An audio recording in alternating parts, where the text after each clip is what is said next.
Hello, hello. How are you today? Welcome.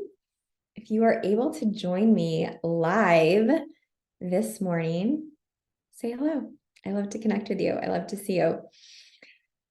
Happy November 1st. Oh my goodness. We are on to a new month, and the day after a holiday can be a little tricky in terms of how we're feeling and how we're navigating the day. So I would love to hear from you. I'd love to know how you're feeling today and just working through that together here. So this is like kind of the first point that there starts to be an abundance of sweets and treats and all the things. And maybe this is all the time for you throughout the year, but there seems to be just like at home, at work, at like parties, everywhere you go, there's opportunities for just sweets and treats and all the things. And this can feel very out of control if you're not setting yourself up well, if you have a poor relationship with food, and it can feel like a constant spiral that you're just always feeling like you're having to start over. You're not able to achieve your goals. You're constantly feeling frustrated with your progress because you're not able to be consistent. Let me know if you feel that way. So let's talk about three reasons why that you feel out of control with candy. Let's just use that as an example in this scenario because that is like typically what's available right now. So we just had a holiday that candy was readily available. Maybe your kids are bringing home a ton of candy, and then at work it's all over the place, and then right, it's just available. So the first thing is, if you are going into these situations when you're actually genuinely hungry, you're setting yourself up to overeat candy and sugar, because guess what the most efficient form of energy is for your body? Sugar, carbohydrates, glucose. That is what your body uses and breaks down very quickly to convert to energy for your brain to function, for your body to use. But it's burned very quickly and it's not a sustain. So your blood sugar goes up and then it goes down. It drops like a roller coaster. And guess what also follows that blood sugar pattern? Your mood and your energy. So if you are someone that is feeling like your mood is a roller coaster, that your energy is a roller coaster throughout the day, it is likely very related to your blood sugar and the food choices. So the first thing is making sure that you're having intentional, adequate meals throughout the day and giving your body what it needs to feel nourished and satisfied. If you are not ever really feeling content after you eat, you're going to search for other things to give you that feeling of fullness. And that's often going to lead to overeating. And then you feel sick, right? And then you feel like the point of like stuffed, so full, uncomfortable, which is a terrible feeling, right? So if we can get to the point where you are feeling satisfied from your meals, guess what foods create satiation? Protein and fiber. Like those are the key things there. So that's a whole nother conversation of how we get there in terms of meal composition. But in general, quality protein sources, carbs with fiber, and some healthy fats, which is typically very easy to incorporate because it's in a lot of the other foods you're having. It's in sauces, it's in dressings, it's in meat sources, it's in some of the carbs so it's just like an easy thing to include. But that requires a level of planning and being intentional. There is a huge difference between intentionality with setting yourself up well for success and being careless, reactive, or even obsessive. Like those are kind of the extreme ends of how we go about our nutrition, how we perceive nutrition. But by being intentional and thoughtful, we can set ourselves up to have supportive meal options.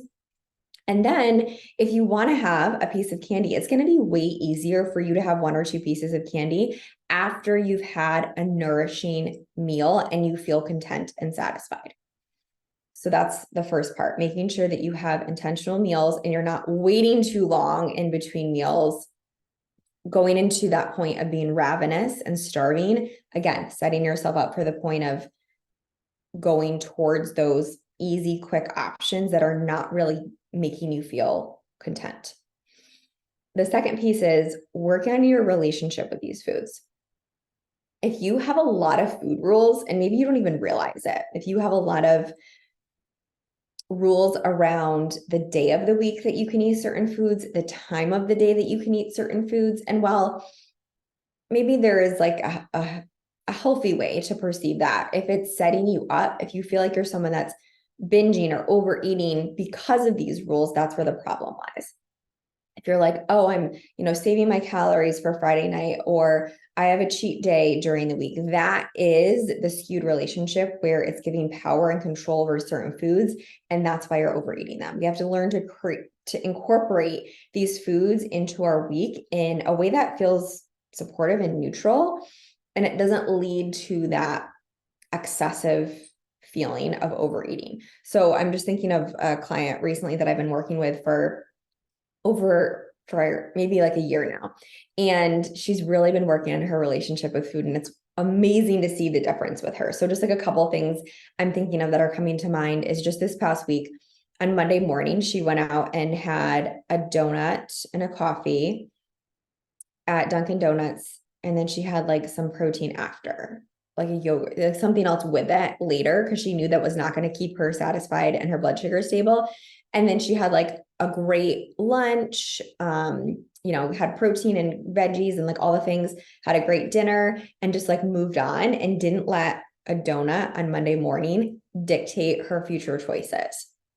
That is so much progress, right? Because typically what she said is Monday, I would never have a donut. Like that would never happen. And that's, again, creating that like conditionality between things. And, or maybe in the past, if she did have a donut Monday morning, it would have led to like, screw it, I ruined the day. Let me just get McDonald's for lunch. And then like, that's just an example of like what could happen, right? Of just like, let me just continue to make poor choices that aren't going to support how I want to feel because of this one choice. That one choice is not really going to matter in the big picture. It's the choices you make next. So working on your relationship with these foods. Number 3, setting up your environment to support you. Create strategies in your life and your environment that support you.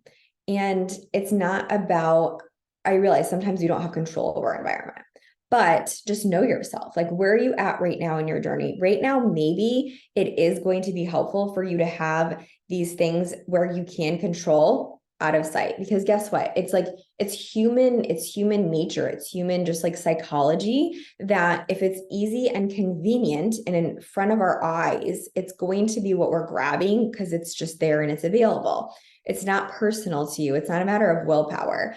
It's recognizing, okay, so if I have beautiful fruit cut up in a container that's clear in the front of the fridge, I'm probably going to grab that first because it's available and it's easy.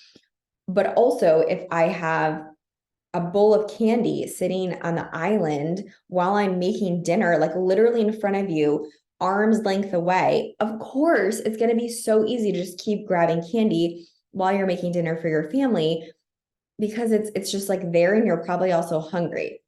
So like in that situation, yeah, it's probably going to make sense for you to put the candy in the pantry or like out of view and out of reach. So out of sight and out of reach are like the main things. Don't beat yourself up of being like, oh, I should be able to have self-control and have this bowl of candy sitting here when I'm starving and I'm preparing dinner for my family right now. And I've gone through all of these, stressful things. Kansas. Somebody's calling me from Kansas. So those are like the 3 things. If I can share with you some advice of like, these are going to be things you can carry throughout the coming months that are going to be so helpful. We're also going to be talking about some strategies to support yourself in my upcoming masterclass. So I added this in the group here as an event, and it's going to be next Thursday, November 9th at noon. And I'm going to be hosting it through Zoom. And there is an investment for the program. It's going to be $27, which is completely reasonable. I really want you to like show up to this. And when you invest into something, you are more likely to take the time, energy, and attention to be like, okay, I'm carving out the time to do this. I'm being present, available, and actually going to take away, because I want you to get something from these things. I don't want you to just be doing 20 other things at the same time you're listening and not really be able to implement the strategy. So I really want you to be in a space that you're dedicating the time and carving out the space in your day to listen and implement. It's going to be interactive throughout this training together, and it's going to really help you navigate the next few months. The workshop is called Savor, and I'm really going to try to keep it to an hour. I have just like so many great things to share. If I need to make it longer, I will. And, there will be a replay available. So if you can't make it live, I will send out the replay. So you'll just register through the link here. That is in the Facebook group. Let me know if you have questions. I can send you the link directly as well. So I would love to see you next week for that masterclass together. It's so helpful to be able to do this together. And that's what I love being able to do with my nutrition clients. And if you are a current client working with me as a private client or a membership client, all programs, all resources are included in your work together. So I'll just invite you to join there. But if you have questions, definitely just let me know. So I would love to see you next week. I hope that was helpful. Let me know how you are feeling walking into the new month after this. Sometimes we just need like a chat to regroup, reground ourselves, and just continue moving forward. Do this because you get to support your body, you get to feel good, and you get to live your life on purpose. I'll see you soon.